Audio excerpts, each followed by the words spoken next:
In a perfect world, I would have my phone, and that's what I do if I'm in a hotel or anywhere else. If I can put my phone away from me to force me to get out of bed, it really helps. But something as small as not leaving it here and leaving it on the bottom, it forces me to get out of bed to grab it, to shut off the alarm, so now my feet are already moving. But this is what I have every night. I've got a little sleep mask I sleep with. At 9 o'clock, I put on these red light glasses from Roca. Huberman got me onto these things. Blocks out all the blue light, so it helps me sleep. But I've laid all my clothes out the night before. I've got a brand new bottle of water. I've got my phone. It's on fully charged. I've got my alarm. I've got an alarm set 30 minutes later, just in case, God forbid. But as soon as that thing goes off, I roll out of bed, unplug my phone. I don't scroll on social. I just shut off the alarm. I'm already up. I grab my bottle of water. I roll in here. I leave my drawer open. It drives my wife crazy.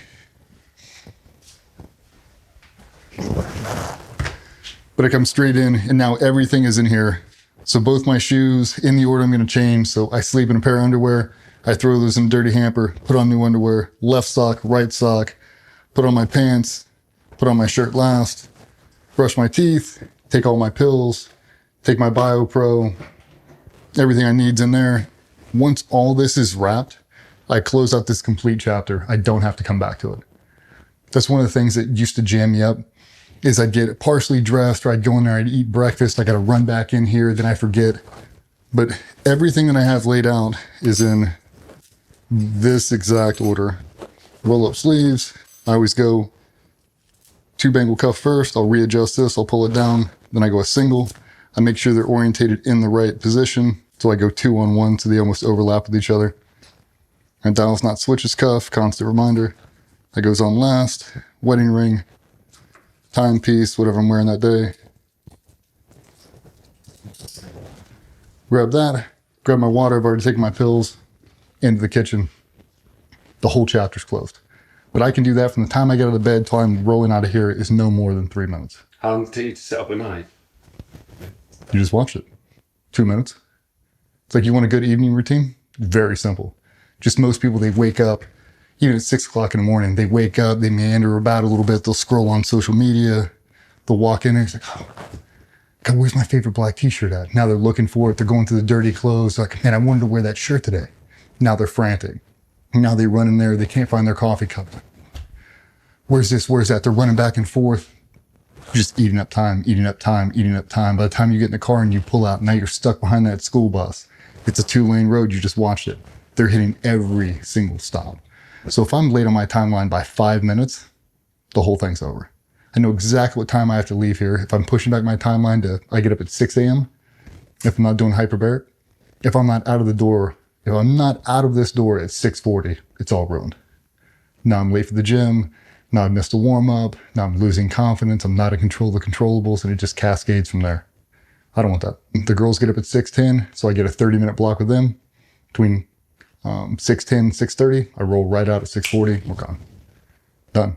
But that positive interaction first thing in the morning is something I was missing for so long because I was up before they ever got up.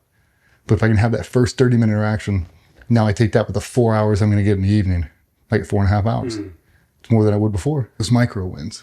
And if you analyze it throughout the entire day, by the time 10 a.m. hits, like, you've done like 65 things. I'm like, I know it seems so small. It's like, oh, I get dressed every day too. I know. When you do it purpose-built, it adds a layer of confidence. It makes you better throughout the day. If you don't do it, you just live it in chaos. And there's a time to live in chaos, and there's a time to live in control. I'm a much better version of me if I'm living in control. Simplest things. Left sock, left shoe, right shoe. Here we go. Small things. Nothing just happenstance. I just don't just wing anything anymore. Like, try to be disciplined where you can. To me, it helps, man. It really sets conditions for me to be the best version of me when I walk through that next door.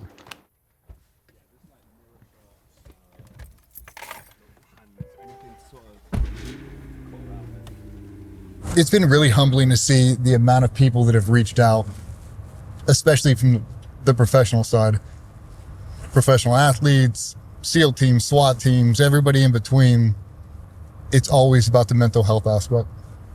The honesty, the transparency, talking about all my mistakes, and they're like, God, I thought I was the only one. Like, I've made every mistake there is, every single one.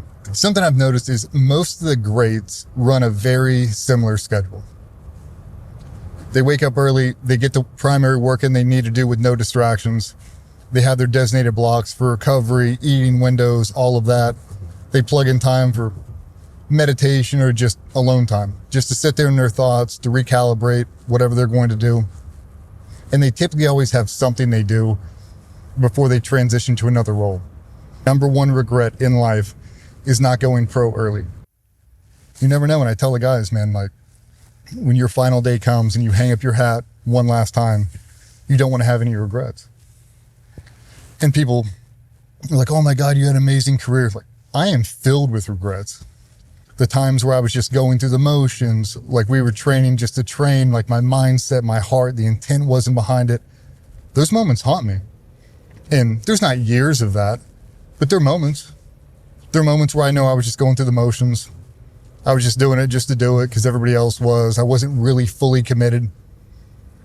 And that's where I have the reservations now. It's like, well, if I would have had the Steph Curry mindset, if I would have had the Kobe Bryant mindset right then at that moment, would I have taken it further? Yes. In that moment, I was just going with the flow. Those are the moments I regret. I wish I could go back and compile all those little moments where I was running at 75% and crank it to 110 just to see how much more I could have progressed. You want to be retired at 56 years old, sitting on the porch swing, thinking about what you could have done? You can start. You can start right now. Start tomorrow. But you have to make the conscious decision. You have to really want to, because there's no gold medal. Nobody's going to come out and applaud you. And you're waking up every day at 5 o'clock in the morning, just pouring into fitness, and you're a master of your craft, all the tools, all the things you have to be really, really good at. And you're just obsessed over it. No one sees you do it. No one ever walks up. He's like, John, like, great work, man. Like, really seeing you put in the extra hours. Like, it's so motivating. When no one does that, do you still wake up and do it again the next day? And the next day? When you find that person, that's the guy you want to clone. He's doing the quiet hours. He's doing the cold. He's doing when it's wet. He's doing when it's tired. He's doing when he's had no sleep. He had a major fight with the wife. He's still going in grinding, trying to be a little bit better than he was the day before. Those are the people you want to mass produce.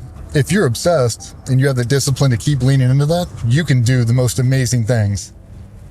Just not a lot of people want to take that step forward. They're so risk adverse because they don't want to fail. They don't want to fail publicly.